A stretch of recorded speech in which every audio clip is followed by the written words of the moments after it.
Hello everyone. Today we are actually having one of our session, which is basically part of Open Source Connect Bangladesh. So, today with me, I have Whitney Lee. So, she is basically currently working at VMware. So, today we will be learning and doing kind of learning what she is doing and how we come to know about open source as well. So, let me add Whitney to the stream and let's start. So, hey Whitney, how are you?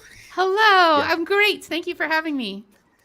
Yeah, awesome. So yeah, you're like always smiling, and it really motivates like the host as well, right? Okay, that's awesome. So we would love to know about you, like what you are doing right currently, and yeah, obviously, what is your role at the position as well. Yeah, feel free Okay. to share. My official role sounds very important. It's staff technical advocate at VMware. Hmm. But basically I'm just a developer advocate. I think we say technical advocate because I'm advocating for operators too, or anyone who really works in the cloud native ecosystem. It's my job, I guess, to be well, to just hang out and talk about Kubernetes and open source at a high level. It's actually a really amazing job that I have. I feel very lucky. And so that takes developer advocates can do a lot of different things. If their job is to be a part of community and grow community, that can be with blog posts, that could be with like a lot of what you're doing, like starting having the Facebook group and the Discord channel. It could also be being for me. It's like streaming shows. I'm the host of several shows or speaking at conferences. I do a lot of that too. So Yeah. um, so I host three different shows. I host a show called Enlightening. And so you can see behind me, I have a light board here. This is a room in my Yeah. house. I have a light board studio in my home. And Awesome. so Awesome. for Enlightening, I'll have a guest come on who, usually a maintainer of a CNCF project. And that guest will teach me about that CNCF project. Hmm. And I'm sure we'll dig into this a little later, but I'm pretty new to tech. I wrote my first line of code ever in 2019, and I was employed that was in January 2019, and I was employed as a cloud developer at IBM by November of 2019. So when I first started this show, I started it because I had a lot to learn, and I still have a lot to learn, but maybe I know a little bit now more than I used to. So anyway, so someone comes on and teaches me something, and then if they have to explain it to someone who's a relative beginner like me, then that helps the people watching who are relative beginners. They can understand what's happening too. And then as they describe their project to me, I draw out diagrams on the board and take notes. And so I can't pretend to understand something that I don't understand. So that's one show. The second show is a show that you host too. It's called Cloud Native Live. So you and Yeah. I are both CNCF ambassadors. That's how we connected. And as such, we're able to host the show. And I love hosting Cloud Native Live because it's again a chance to get to deep dive into certain cloud native projects. And Hmm. since the Lightning project has no code at all, like it's really nice to do this Cloud Native Live in tandem and then see some of these projects I've been learning about in theory, see them in practice. What's your experience hosting Cloud Native Live? I guess it's almost the same for me because yeah, I'm currently a student as well. So learning few things, and obviously the most interesting part is like the lot of projects, right? And these Uh projects are huh. like they have so many things. Sometimes when I'm hosting and I'm like listening to these projects, I'm like, oof, I can't, I don't know what's happening. Basically, I just did something like Yeah. that. But I guess being there for a longer period of time makes one thing, that is you start learning at Mm one hmm. point, because when I Yeah. started like working with cloud computing or any other thing basically, or some other things as well, ml ai or something. So at the beginning, or devops, at the beginning it was like the terms were like, what is this, everything Mm hmm. this is something what. But when you are into a developer community like Twitter, people are talking about this, you are hosting, I think you're learning a lot, I guess so. Yeah. And when you were mentioning the lightning talks, and you were saying that you are like learning from the maintainers, so it actually fascinated me. And obviously I'm going to watch these from now on, because Oh, I nice. also want to learn. I didn't know about these, but obviously I will learn about that as well. So that's my experience, and obviously I could connect with you, so that's really awesome. Yeah. Okay. So that's 2 out of 3 shows that I host. So one is the Yeah. Cloud Native Hard one. Live and one is Enlightening. And then the third one is Yeah. called You Choose. And that one Huge. I co host with Victor Farsick on his DevOps Toolkit YouTube channel. And it's a Mm-hmm. choose your own adventure style journey through the CNCF landscape. So we start with Okay. the application. We started when we started the series with application source Mm-hmm. code on a developer's laptop. Mm-hmm. And our job is to navigate that hero all the way through the CNCF landscape. We'll be doing the show for years, I'm sure. But for example, the first episode, we had to build our source code into a container image. That's our design choice. So therefore, Okay. then we gather all the CNCF projects that can do that design choice. So we had on Carvel K build, we had on build packs, and then we had Lima, which is a VM that's underscored that uses container D, that uses nerd cuddle, that uses build kit. But regardless, it can build images. And so we had those 3 projects on, 3 people representing those 3 projects. And then each Mm-hmm. one gets only 5 minutes to say what their project does. Because the idea is we just want to tell us to tell, like, say at a high level what it does. We don't want to get into the nitty gritty of every Mm-hmm. little thing because that gets confusing. Mm-hmm. We just want to know at a high Yeah. level. And then after those 3 presentations, it's a live show. So we have guests. So we have a live audience that will ask questions. So we have like a Q&A Mm-hmm. section. And then at the Mm-hmm. end, we vote. So we will put a vote. We traditionally put the poll on Twitter, but we're going to change it to put it up in the CNCF workspace on Slack. Mm-hmm. And whichever technology gets chosen, whichever one wins the vote, that one is what we're going to implement into our ongoing demo. So we've now done episodes around building container image by choosing a container registry to host, adding a database, using application configuration projects that can help with that. We've done projects that can help you develop your application that's running in Kubernetes, further develop it. Mm-hmm. I don't know. We've done like 11 episodes now, but they're really fun, and the vote can get pretty heated. The GitOps episode had a very heated vote, and but we try hard not to make it competitive. Like it's not.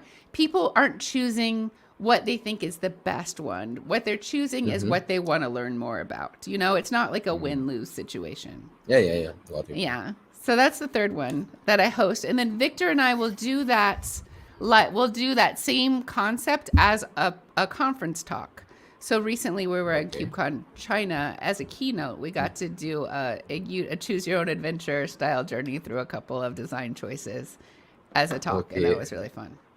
That's awesome. Going from like cities to and like keynote speaking. Yeah, that's awesome. Right? Okay, so yeah, Yeah. that's great. That's great. So awesome. Actually, I think all of you hosting and all of the threes are like you were learning a lot and you were Oh doing yeah. some awesome work. That's really awesome. Yeah. So I hope in some days I can also do these kind of things here in my Oh community yeah. as well. So yeah, that's awesome. Absolutely. Yeah. So My okay, strength so isn't that I know a lot. It's that I ask mhm. good questions. That's what. Yeah, Or I'm not that's how we afraid to. start learning, right? Yeah, yeah. Yeah. I'm So not afraid to ask really silly, like yeah. dumb questions because if I don't understand, then probably other people don't understand also. Yeah. Yeah. So yeah, there's so many people who don't know, and the fear of Hmm. asking question and something like that actually stops people, right? So that's Yeah. awesome.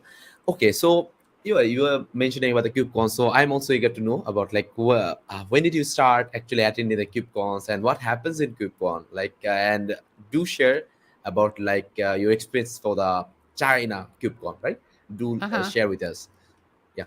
Okay. Well, I went to my first KubeCon in 2021 in the Hmm. fall, which is in Los Angeles. And I only first learned what Kubernetes was in the fall of November 19. And I only first learned anything about tech earlier that year. Hmm. So I'm learning what Kubernetes is, but I don't really even know what Linux is yet. I don't know what Okay. there's so much I don't know, and there's so many acronyms and so much jargon. And when I Mhm. first got into the space, I was just pretty much completely overwhelmed. And so then I go to a Yes. KubeCon, and it was Hmm. honestly the first one I went to. It felt very scary because even when I tried to go to talks, I didn't understand a lot what was happening at the talks yet. Uh, Yeah. but I was able to plug into a community there, and I was able to get to know people, and they made me feel like they're happy I'm there, and that that it's possible. And at Mm-hmm. first when I went, I didn't know how to meet new people yet, so Mm-hmm. I hung out a lot with people who I worked with because there was a Yeah. Slack channel in our workspace that I could see where people were hanging out. So I would just like Mm-hmm. show like someone might write like, "Hey, some of us are having a drink in the lobby right now," and I don't even drink, but I'll show up so that I Yeah. can. I don't know who they are, but one of them has purple hair. I'll find them, and then I Yeah. make a friend that way. So at first it Mm-hmm. was especially scary because I just kept having to walk into social situations where I don't know anyone. But Mm-hmm. over and over again, people kept being nice to me and making me feel welcome and making me feel comfortable Yeah. asking silly questions Yes. and it was overall the on the last day of KubeCon, the last night, there was a karaoke party that I somehow got it myself invited to, and that's where I saw Mm-hmm. like some really big names in the CNCF space. Like I sang songs with Duffy and like Ian Coldwater and like Matt Stratton and all these people, and I didn't actually because it's karaoke, it's too loud to Mm-hmm. actually have a conversation with anyone. So I didn't talk with anyone about cloud tech. I just sang a bunch of Mm-hmm. Bon Jovi and just ridiculous songs with them. But then after Yeah. that, Yeah. I felt comfortable like on Twitter being interactive with them. So Cube Mm-hmm. Conscious was kind of amazing, amazing way to get to know people regardless of whether they're already well known, Mm-hmm. like just form friendships, and they'll meet you where you're at is what I found too, and they don't expect you to be as awesome and know everything like they do. So that's what I have to say about my first KubeCon experience or KubeCon generally. Yes, yes, yes. So yeah, so that's really awesome. And at the start or at the beginning, it's like something like that, right? But Mm-hmm. now I guess you are like meeting so many people. You are like having chats. Oh, I'm going to meet you in this KubeCon. We will see you soon, right? This is how Yeah, this community actually got into, and how now this is what is happening, right? So yeah. tell me some you of your experience for the KubeCon China, and especially about the keynote session, right? Uh huh. So yeah, do share about your experience on that. KubeCon China was amazing. It was so I'd never been to China before, and in China, Mhm. they don't. A lot of other places in the world speak English, at least a little Yeah, bit. they It might don't, I not be the guess. main. Yeah. Yeah, no, they don't in Yeah. China. So it was very. Some people knew a little bit, but as a Mhm. whole, it's not something that can be expected. So it's a little harder to form those bonds. But Mhm. in terms of going to sessions that weren't in your native language, I could go to a Chinese speaking session, and there was an Mhm. app I could get out that would just give me subtitles. Like in addition to Mhm. subtitles on the screen, there would Yeah. also be subtitles in an app. So I could go to app those sessions and understand them, and vice versa. People who speak only Mhm. Chinese could Yeah. could could see my session. Yes. And then I did get to connect with some Chinese speakers. In fact, I spent a day at Shanghai Disneyland with Miley Okay. Fu, who's from Beijing, who I met. She's Mhm. a CNCF ambassador. I met her Okay, that's because of awesome. KubeCon. Yeah, and she's like Mhm. a WASM advocate. So we got to hang out a full day and talk CNCF and get to know each other and hang out at Disneyland. And I was like, how cool is my life, right? So we get Yes. so there is Yes. opportunities to connect and make friends at any Mhm. KubeCon and from around the world. Even right now that like you and I are having that we're A friends. It's so cool that we met and we know each other. And then B that we're Mhm. having this conversation from literally like the opposite side of the world right now. It's awesome. I Mhm. love it. Yes. Yeah. Sure. So something about like your career section, like yeah. Yeah. So what was it all about, and yeah, so how it go went on? Yeah. The KubeCon keynote is actually, well, now I'm bragging. It's my second KubeCon keynote. But Yeah. the KubeCon keynote, so it was me and Victor, so we host the show called You Choose. And the when we've done You Choose sessions in the past, we've been able to do live voting from the audience as part of it, and we'll build the demo on the fly. But we weren't able to do that because it was a keynote and they didn't want us to, I guess, make the venue's internet break or something. So Yeah. Got we it. still did do a choose your own style adventure. We worked our way through three system design choices for our hero, who's our little running Mm-hmm. application, who's I made into a cartoon character. I'm Mm-hmm. probably and and so the first one was cluster provisioning. So we had a choice where you could use either cluster API or crossplane for cluster provisioning. And so for that, I explained both projects and like a high level at what they do and what the differences are. And then Mm-hmm. we just normally we'd have the audience votes, but we had to rely on the vote that we did on our show because we couldn't vote Mm-hmm. live. Yeah. And then the one that the audience picked, then Victor does a demo to show like, hey, here's what it looks like when we implement this technology.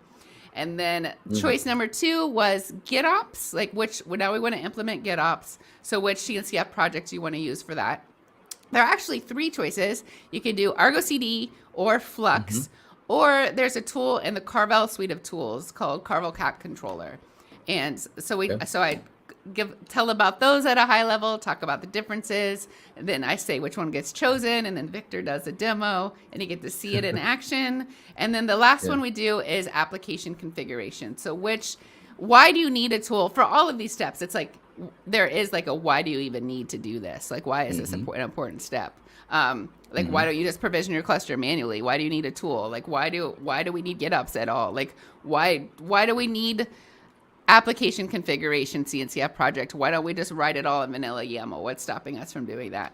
And so there's the Mm-hmm. whole like answer the question of why. And then our choices for application configuration are Customize, Helm, Carvel YTT. So again, that Carvel suite of DevOps tools, and then Mm-hmm. CD cakes. And then one of those and we implement it. I see we have some questions Yeah. in the chat. Hi Yeah, I Zadnul, guess thanks for that's being here. related to, yeah, I guess that's related to VMware, right?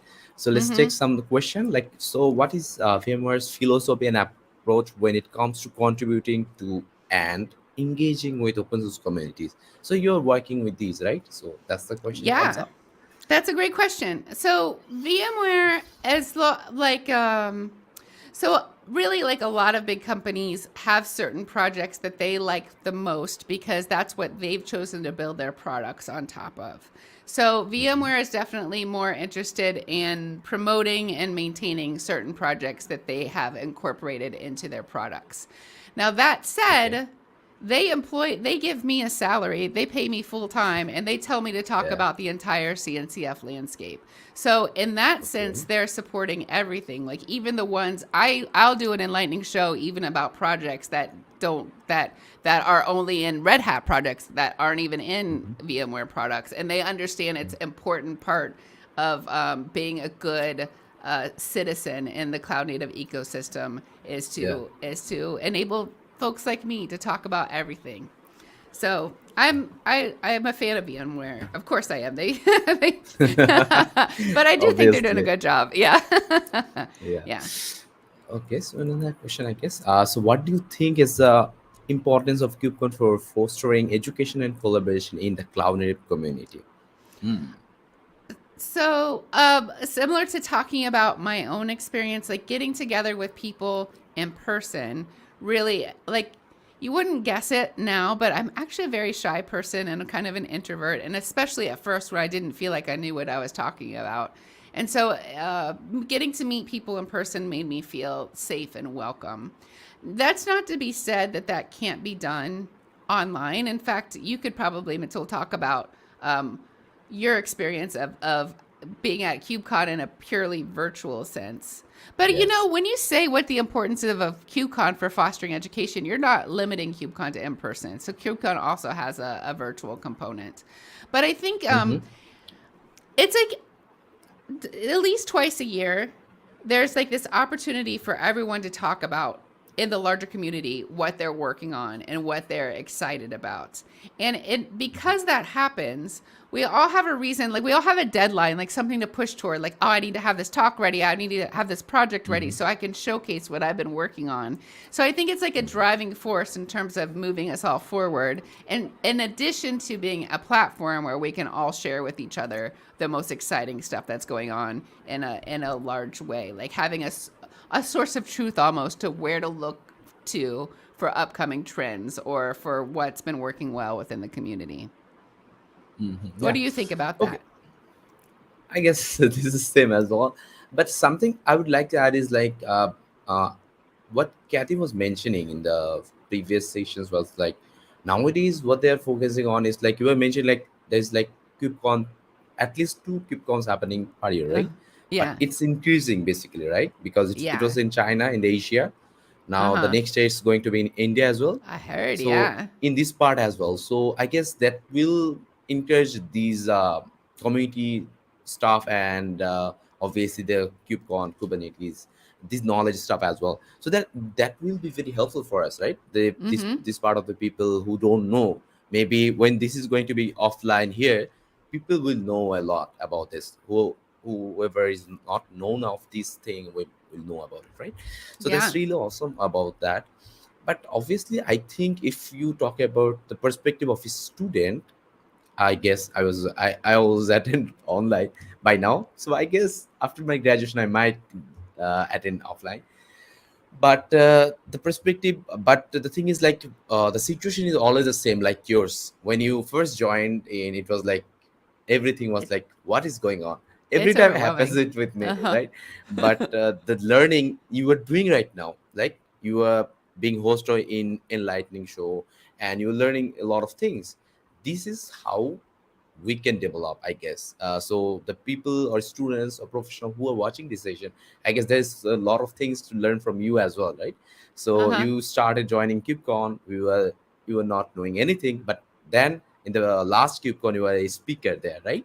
So Uh-huh. that's what we can target, I guess, learning uh, first by attending as well, right? Mm-hmm. So I guess And mm, your viewpoint of coming to everything with super fresh eyes, that's an asset. Like, it's some yeah, people who are really deep in it, they can't see anymore what it's like to come mm-hmm. in.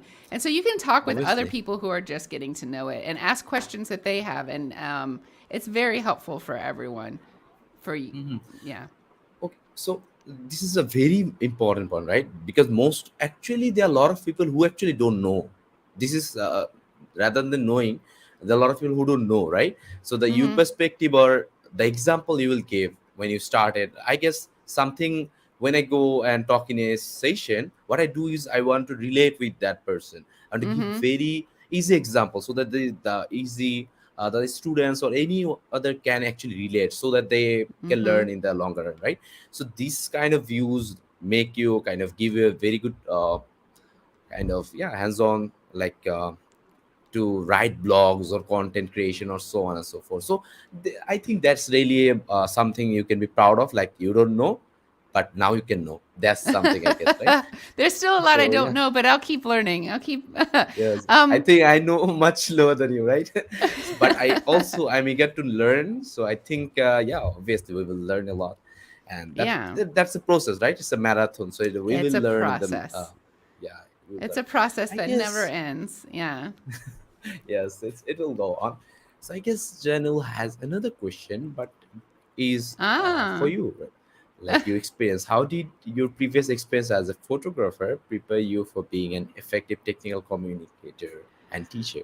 Zanul, you've done your research about me. So yeah, that's really awesome. uh, Okay, so yeah, this, anything if you would like to add, I guess it's up to you yeah, for sure. this is Hmm. maybe a good opportunity to tell my origin story. Yeah.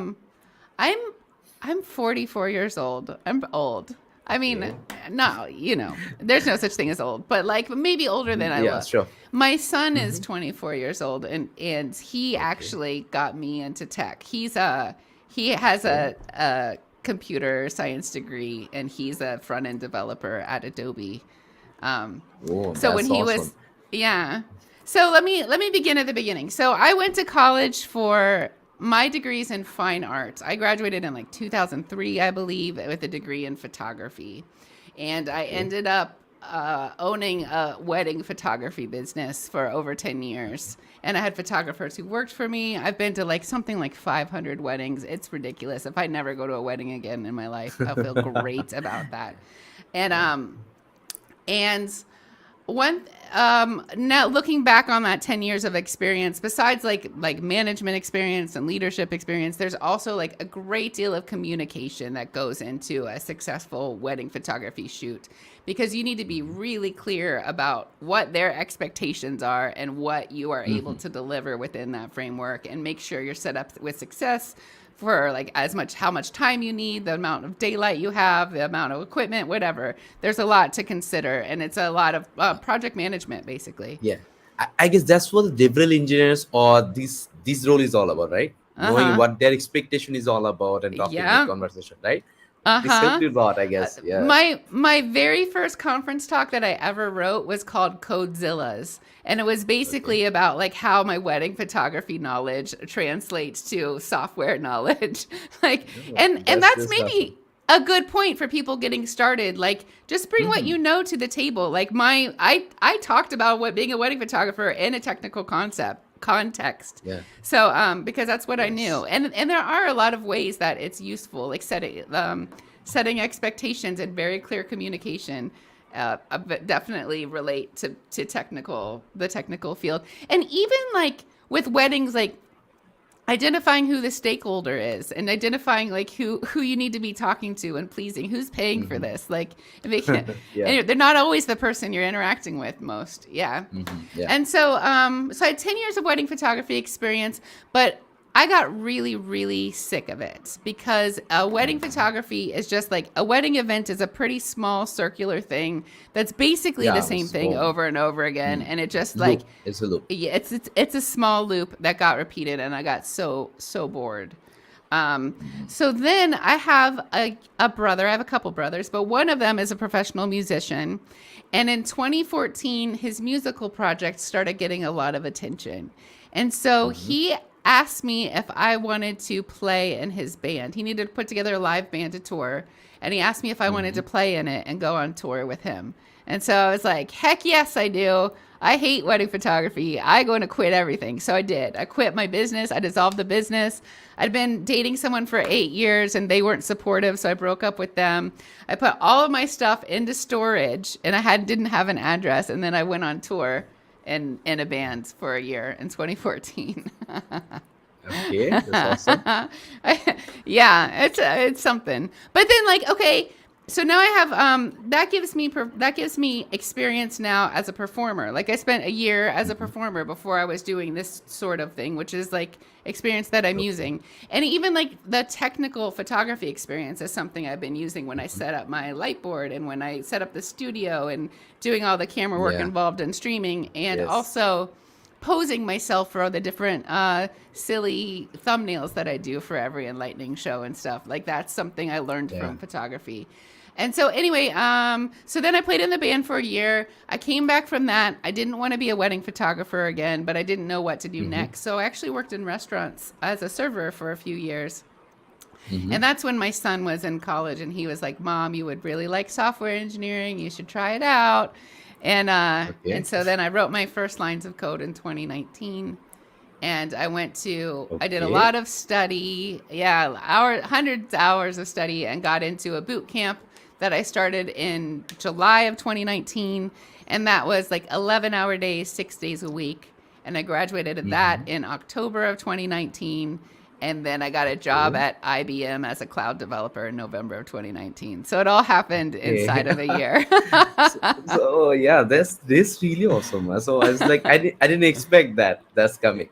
So so I don't know what to say, but that's really very good experience, right? Because Yeah. right now you're working with a lot of things, and the experience of your photography is like, yeah, you have like arranged those bows and something like that. These are like, you know how to do these stuff, how to kind of talk with people, you have managed people, something like that. Yeah. And obviously I Uh-huh. was about to ask this question, like when you started learning coding, and you Uh-huh. actually mentioned that it started in 2019 and you got a job Uh-huh. in 19.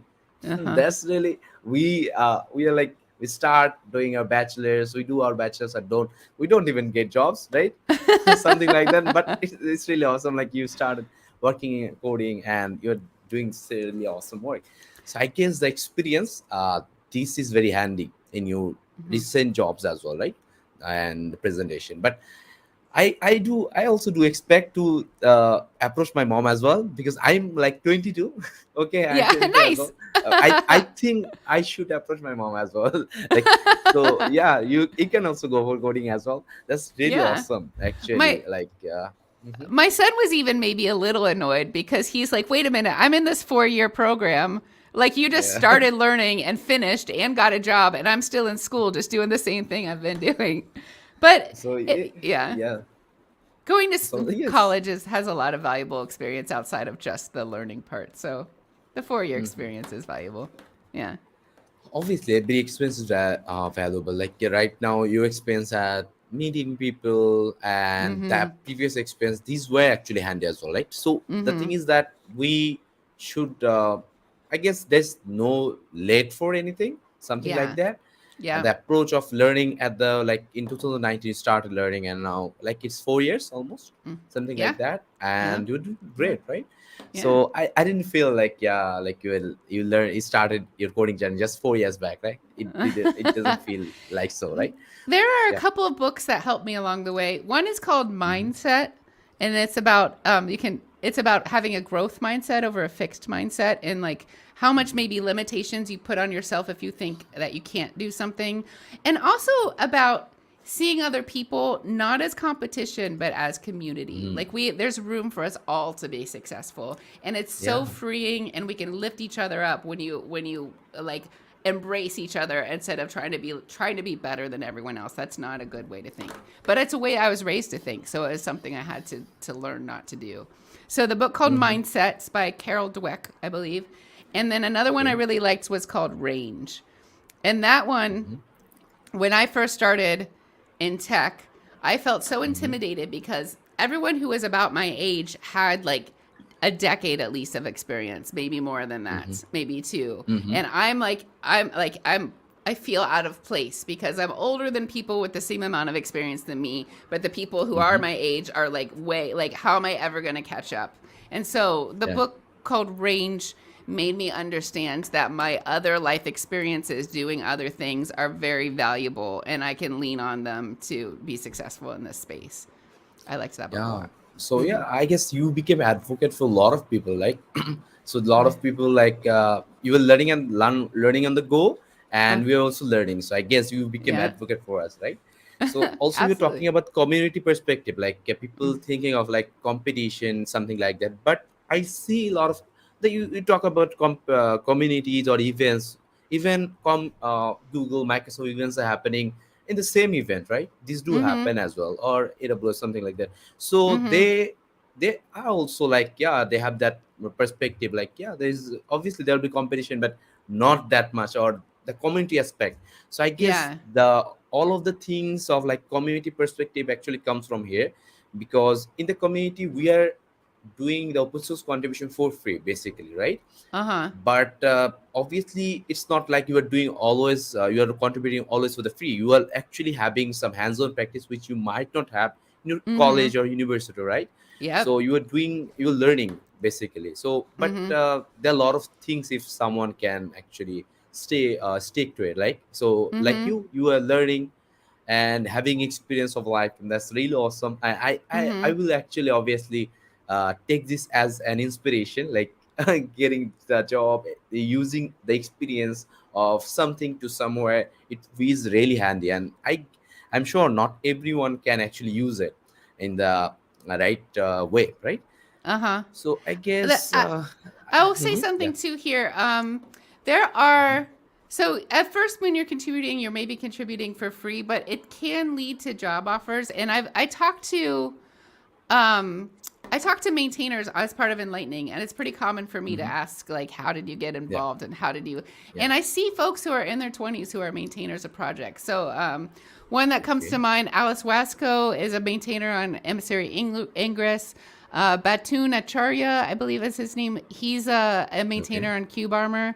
And Batun told a story. He said he got involved, if I'm recalling correctly, from doing a Linux, an internship through Linux. But there's some I guess internship LFX Linux mentorship or Foundation. something like that. Yeah, Yeah. LFX mentorship, I guess. Yeah. Or maybe he was Google Summer of Code. That's another one too Okay, I it hear can about. happen. Uh-huh. Okay. But those seem like good opportunities to get to know people in the community, get to Hmm. flex your muscle, learn how it all works. It does seem all like very valuable life experience and a good way to get your foot in the door in terms of Yeah. yeah, getting experience and getting a I job. guess maybe for the beginners, what they can think of like starting the contribution, and maybe they can target the LFX mentorship or Google Summer of Code, but that shouldn't be the end of their goal, right? After Yeah. that, they can start working with that project maintainer. They can Mm-hmm. work, I guess, very deeply in that project and might get a job offer as well. So there are Mm-hmm. opportunities, but we have to use it, right? So this is Yes. something I think they should think. So I guess there's another question. I guess we can end after this question. Let's see There's no what rush he on my has part. come up with. Yeah. So yeah, like what does your ideal daily routine look like to enable that deep focus? Any tips for maximizing deep work time? So you are doing a lot of work, you were mentioning, like, Yeah. so a lot of things you have to go through. So I yeah, something, your uh tips, any tips? yeah, it's this is so I really like a book called Deep Focus. I can't think of the guy's Okay. name who wrote it, Cal something. Deep Work it's called. It's called Deep Work. And Okay. and so to maximize deep work time, you need two things. One is you need uninterrupted time. So you need time where your Slack's off, your phone's off, where you can focus and you can stay focused. And then the second ingredient is clarity about what you're going to do in that time. So if you have five things to do and you keep thinking about different ones, like you just need to choose one and let the others fall away and focus on that one thing. And that those things I got from the book, but they stuck with me and I used them. So for me personally and my ideal daily routine, I like to do that deep work time really early in the morning. I feel like my brain is the freshest. I feel the smartest and most on top of things in the morning. So I'll wake up, I'll make my coffee, I'll do some yoga, and then I'll sit down at my desk and I'll work for a couple hours uninterrupted on my what I work on can vary greatly, but Yeah. that's what I do personally to maximize my So deep work so time. yeah.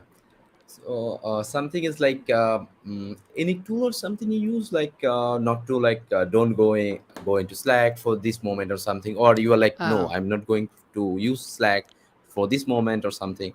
Maybe when you're doing the work, maybe there might be a message coming up, right? Something but like that. Do you reply on that moment since I'm doing it or? so early in the morning, it's Oh, before work hours, so I'm not beholden yeah. to answer anything. It's okay if I don't see Okay. it. But also, depending on your work, like my job is to create content, so my manager or people around me can understand if I just say, like, if I put, like, you can put a little emoji next to your name on Slack that just says like Yeah. unavailable, and so people know you're not going to reply Okay. for a while. If necessary, I'll Okay. do that in the afternoon or something. But Yeah. yeah, Got your point. So yeah, yeah, I was like asking this question for myself as well. Like, how can I focus on deeply as well? So yeah, yeah, that's really awesome, Journal, for these awesome questions, I yeah. guess. Thank you. So yeah, I guess we learned a lot from you today. So I was not expecting a lot, but it's really came up like your experience and so many things, right? Believing on yourself and like how you can contribute, and like still like starting in 2019 and it's 2023 is really awesome, like. So Yeah. any special thing or something, any experience within these 4 years, something that is like very near to you, some experience or something that was like, yeah, you expected. For me, like, what I'm asking the question is basically like, I was if you were attending the cubecon in 2019, right? Mm-hmm. So sometimes for me as well, like maybe, yeah, I haven't attended that, but the thing is that I have being part of, seen a lot of events, activities, sensitive activities as well. So when I started contributing to sensitive, basically I started with non-code contribution. It was like sensitive glossary Yeah. project, and after that Kubernetes as well. But I had a wish that in some day or sometime I want to be one of the sensitive ambassadors. Uh So huh. before me, there was none from Bangladesh, basically. Okay. But that was something that I was dreaming of, like, Uh huh. and I actually worked.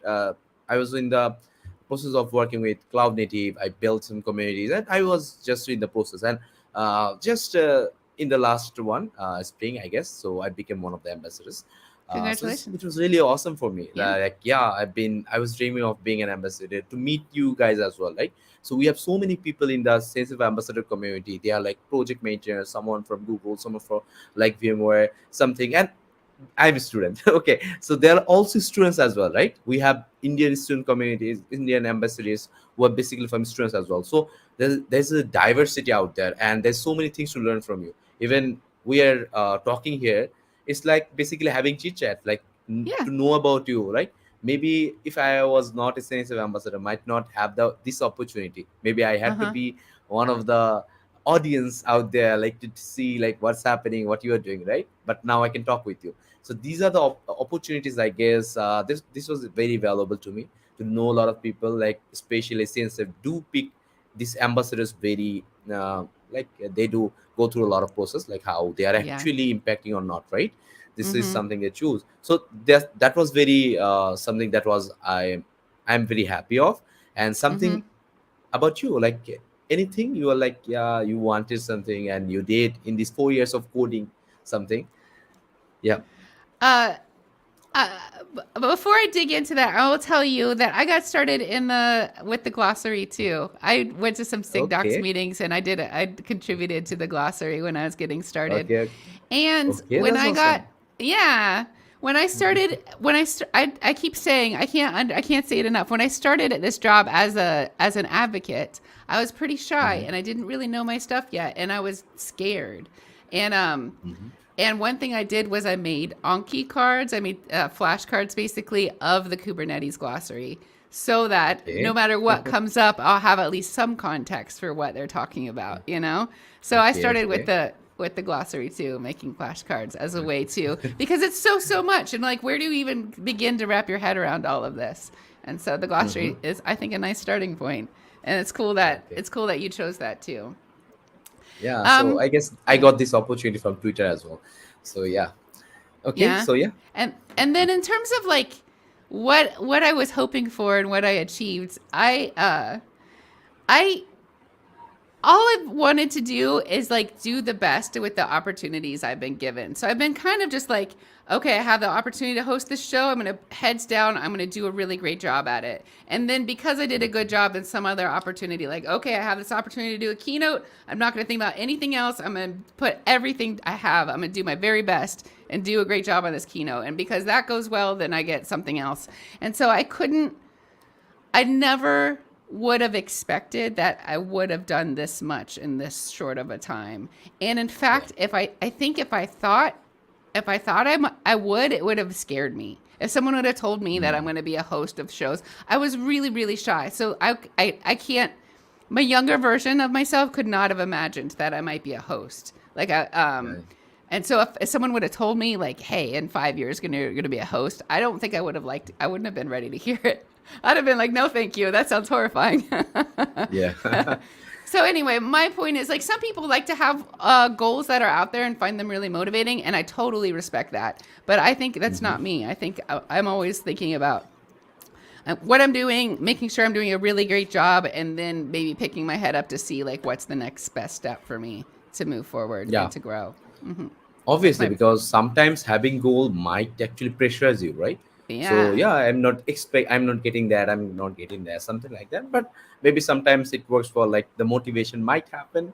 If Uh not, huh. no problem, something like that, I Yeah. guess. This is what I was expecting. I was thinking like in my lifespan I want to be one of the sensitive ambassadors, but gladly I became one when I was within I 1 or 2 years, think right? at my first KubeCon, I was like, someday I'd like to be on the KubeCon keynote stage, thinking it'll be like 20 years from now. I didn't expect it to be Yeah, like yes, one this is year how it later. actually works. Like we don't expect, but it comes up Yeah. when we're in the process, I guess. When we are in the process, we are doing the right stuff, things Mm-hmm. do happen well, right? So yes, that's awesome. So yeah, I guess we have went through like all of the questions. We have answered all of the questions Yeah. which came up. So I guess we can end the session. If you yeah, something to add, you can actually add right now. But yeah, anything, something okay, I guess I can ask one question. Okay. Like as you started from you went from not from the technical background, right? Mm-hmm. So obviously there were something like doubts coming up in your mind or something like Hmm. that, but what was the motivation behind like you told me that you read a lot of books, right? Two or three Uh-huh. books you were mentioning that, so Yeah. that kept you motivated. That's awesome. But why, I guess, open source, or why this cloud native? Because if you had anything, any other, there might have been ML, AI, something like that, that's also part of technology, right? But Yeah. why open source and something, and why are you here? So anything, something like that, because there are a lot of students who might see, and they might be encouraged on this, or they might think the change their thinking on this, because yeah, I guess that's the motive of our series. So, uh, uh, I'm here because I'm a goofball, and this community seems to Okay. like that and make me feel welcome. I think is the short Okay. answer. I Okay. so I got my first job as a cloud developer at IBM in Hmm. I started in November 2019, and my job was a pre-sales job. So Okay. I was supposed to travel like 70% of the time, but the pandemic happened, so that I didn't end up doing that. I traveled one time, but like my job was to uh, come to a client, learn their problems, and then build out a proof of concept, and then move Okay. on to the next one using IBM products. So I did Hmm. that for a while, and it was nice, but in between jobs there would be downtime, and during that downtime, well, let's see. On the Slack in IBM, there was an Austin, and I live in Austin, Texas. There's an Austin Yeah. specific channel. And so I was in that channel, and someone posted that they need SMEs for the IBM Cloud YouTube channel. And they make these Okay. cool lightboard videos on the IBM Cloud YouTube channel. So at that Hmm. point, I'd known what Kubernetes was for about 6 months, if that. Like I was very, very, very new, but they didn't really say what they needed. So I was like, well, maybe, so I'll fill out this Google form that says I'm interested. Maybe they Hmm. already have a script and I just need to perform the script. Or maybe, like I need to know more information. So I'll fill out the script, Yeah. fill out the Hmm. form. So then they got back to me and they're like, you're amazing. We want you. Like you're going to be a rock star or whatever. And it's like, you don't know me. You don't know anything about me. How can you be so sure? Um, Yeah. and really like I and I did find out that I am the one writing the content from behind the boards. But what they told me was like, go ahead and do one for practice. Maybe it'll turn out well. If it's good, we'll use it. If it's not good, we won't use it. And Hmm. and so I did it. I did my first one on. I did what is etcd, which is actually kind of a really hard thing too. But I didn't know. I like, and so if even right now, if you Google what is etcd, I'm pretty sure this IBM Cloud video I made when I was so young and so afraid will come up. Yeah. And then and so I guess what I learned from that, and maybe what I think the takeaway is to don't like it's okay to be afraid. Be afraid. I was horrified, Hmm. but then power through that fear and whatever it is, do it anyway. Like try your best and do it anyway. And a lot of these things aren't like pass fail situations. Like you can try your Hmm. best. Maybe only the IBM like if I was horrible at it, the only people who would have known were those IBM cloud marketing people behind the YouTube channel. Um, Yeah. but because I talked about what is etcd and the most absolutely most like very oversimplified terms because that's how I needed to understand it because there's so much I didn't know. But that because I did it that way, it ended up being like really really popular because a lot of people needed it explained in those terms and it made it a lot Hmm. more accessible. So my advice would be to be your full and authentic self and then to Hmm. power through the fear and do your best and come what may after that. Yeah. Yeah. Oh, okay. So, thank you so much, Whitney. So we had really an awesome session, like learning a lot, I guess, right? So yeah, thank you so much for have actually accepting the invitation, and I guess we will see you soon in any other stream as well in the coming days. So best of luck for you, KubeCon, and Yeah. the I guess the up next KubeCon you are going to attend that, right? Yes. I'll be at Chicago KubeCon for sure. Um Yeah. and if you as an you, Matul, but also you, the audience. If anyone ever sees me at a KubeCon, I my first KubeCon, I love how welcome I felt, and now I want to be the ones to make other people feel welcome. So one thing I like to do is I'll always have stickers with me. So I have like enlightening stickers or like you choose stickers for my different shows. You can't, it's not in focus. There it is. You Yeah. choose. Yes. So always stop me and ask for a sticker. Say hello, and I would love to say hi and give you stickers and just like be a friend for you when it can be kind of scary to be there at first. And I do Yeah. intend to apply to KubeCon India, so hopefully I'll maybe get to meet you in person. Will you be Yeah. at I guess so. KubeCon Chicago in the Not for fall? sure. Don't Okay. have the visa right now, so Yeah, that I seems guess to be that's the issue. an issue. Yeah. So Yeah. I'll come to you. Yeah. So Yeah. yeah, for I guess we can meet up in the KubeCon India in the coming Yeah. days. If so, if fingers crossed. Okay, thank you so much, Whitney. So I guess we can end our session right now. So thank you so much again. And so yeah, by then, see you soon. Bye.